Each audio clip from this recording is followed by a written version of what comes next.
नमस्कार। इंसुलिन ये नाम सुनते ही अक्सर मन में घबराहट सी होती है ना? लेकिन क्या हो अगर इसे समझने का, इसे अपनाने का एक सीधा और सरल तरीका मिल जाए? तो चलिए आज इंसुलिन से जुड़ी हर छोटी बड़ी बात को समझते हैं, ताकि ये जो डर है इसकी जगह आत्मविश्वास ले सके। तो सवाल यही है कि इंसुलिन को एक डर की तरह देखना चाहिए या फिर एक समाधान की तरह। चलिए, इस सफर में हम साथ मिलकर जानकारी की ताकत से इस डर को दूर करते हैं और इसे सही तरीके से इस्तेमाल करने का कॉन्फिडेंस हासिल करते हैं। ठीक है, तो शुरू करते हैं एकदम बेसिक से। सबसे पहले ये समझना जरूरी है कि इंसुलिन आखिर है क्या और शरीर को इसकी जरूरत पड़ती ही क्यों है। देखिए, बहुत ही आसान भाषा में समझें तो इंसुलिन हमारे शरीर में ही बनने वाला एक नेचुरल हार्मोन है।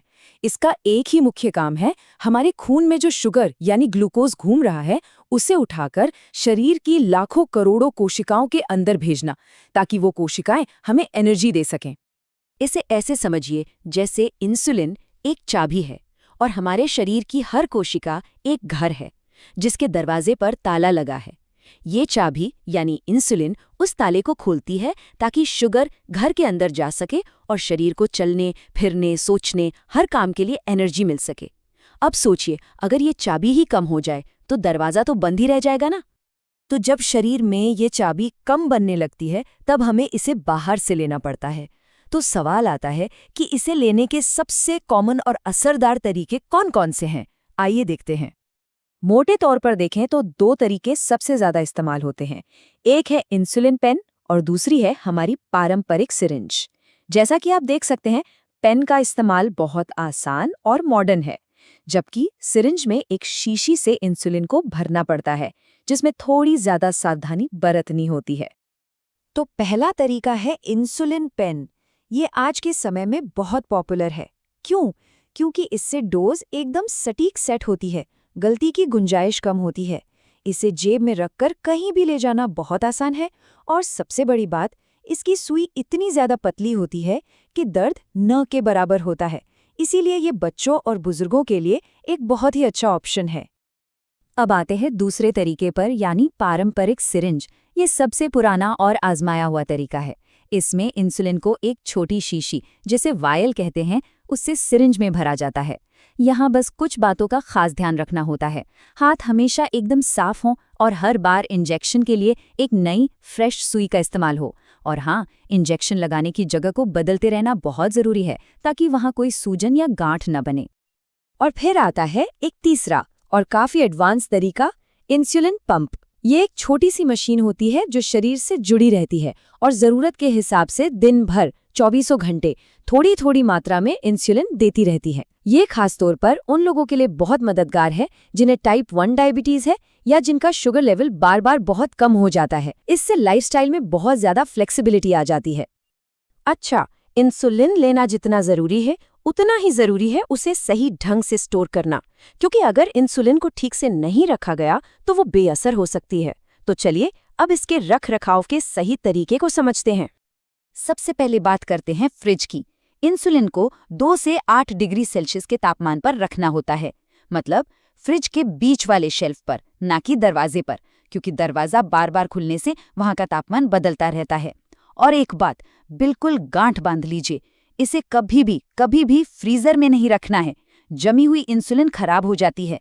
हाँ, जो पेन या वायल आप रोज इस्तेमाल कर रहे हैं उसे आप कमरे के तापमान पर 28 दिनों तक रख सकते हैं। अब एक बहुत जरूरी सवाल, अगर फ्रिज न हो तो क्या करें? कोई चिंता की बात नहीं, इसका भी एक बहुत ही असरदार देसी उपाय है। इंसुलिन को किसी ठंडी और अंधेरी जगह पर रखिए। सबसे अच्छा तरीका है कि उसे एक मिट्टी के घड़े या सुराही में थोड़ा पानी डालकर रख दें। मिट्टी की ठंडक उसे सुरक्षित रखेगी। बस ध्यान रहे कि उसे सीधी धूप से या गैस स्टोव जैसी गर्म चीज़ों से दूर रखना है। तो हमने इंसुलिन लेने के तरीके और उसे रखने का तरीका समझ लिया। अब बात करते हैं उन सावधानियों की जो हर बार, एवरी सिंगल टाइम, इंजेक्शन लगाने से ठीक पहले आपको बरतनी है। ये छोटे छोटे कदम बहुत बड़े फर्क पैदा करते हैं। ये 4 स्टेप्स की एक सिंपल सी चेकलिस्ट है, इसे हमेशा याद रखें। नंबर 1, हमेशा एक्सपायरी डेट चेक करें। नंबर 2, इंसुलिन को इस्तेमाल से पहले धीरे धीरे हथेलियों के बीच 5-10 बार घुमाएं या ऊपर नीचे करें ताकि वो अच्छे से मिक्स हो जाए। उसे जोर से हिलाना या शेक नहीं करना है।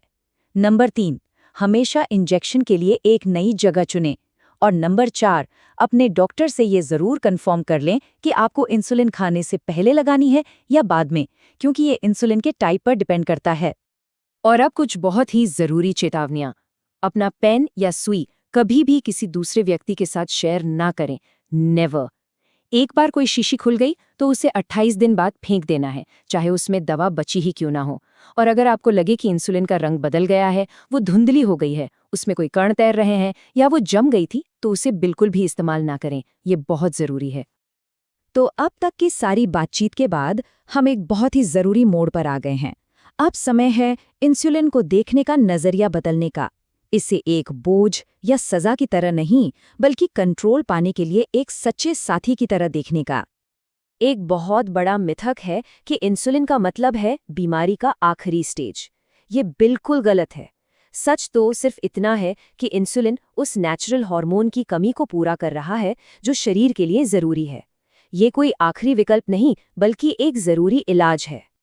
और एक बात समझिए, सही समय पर इंसुलिन लेना सिर्फ आपका शुगर लेवल कंट्रोल नहीं करता, ये आपकी किडनी, आपकी आंखें और आपके दिल को डायबिटीज से होने वाले गंभीर नुकसान से भी बचाता है। तो ये असल में एक सुरक्षा कवच की तरह काम करता है। और इस पूरी चर्चा का सार हमें डॉक्टर एस.के. मिश्रा की इस एक बात में मिलता है। इंसुलिन दुश्मन नहीं, बल्कि मधुमेह के नियंत्रण का सच्चा साथी है।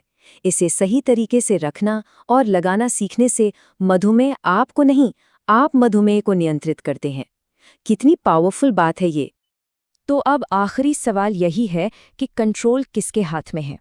सही जानकारी और सही तरीकों के साथ जवाब बिल्कुल साफ है। कंट्रोल पूरी तरह से आपके अपने हाथों में है।